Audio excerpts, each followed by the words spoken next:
নমস্কার, কেমন আছেন সবাই? আমি চলে এসেছি আবার একটা রেসিপি নিয়ে আপনাদের সঙ্গে শেয়ার করতে।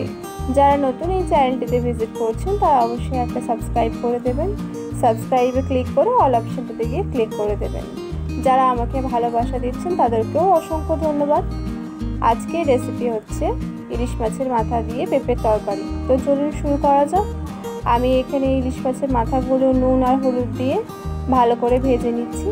তারপর ওই কড়াইতে সামান্য পরিমাণ তেল দিয়ে কিছুটা জিরা দিয়ে লাল লাল করে ভেজে নিয়ে উঠিয়ে নিচ্ছি। আরও কিছুটা তেল দিয়ে ওই কড়াইতেই দিয়ে দিচ্ছি তেজপাতা আর জিরা।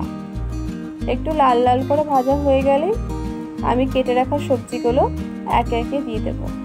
আমি এখানে আলু আর পেঁপেটা ছোট করে কেটে ধুয়ে নিয়েছিলাম। এবারে দিয়ে দিচ্ছি স্বাদ মতো নুন আর পরিমাণ মতন হলুদ।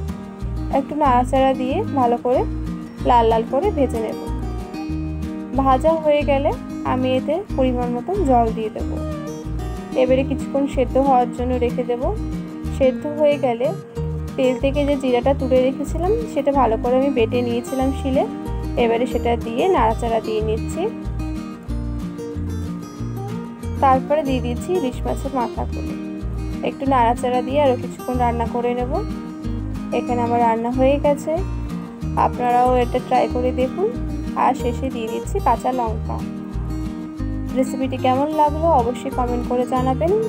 আর ভালো লাগলে একটা লাইক কমেন্ট শেয়ার করে দেবেন। আবার দেখা হবে অন্য একটি ভিডিওতে। ততক্ষণের জন্য ভালো থাকুন, সুস্থ থাকুন, and thank you for watching.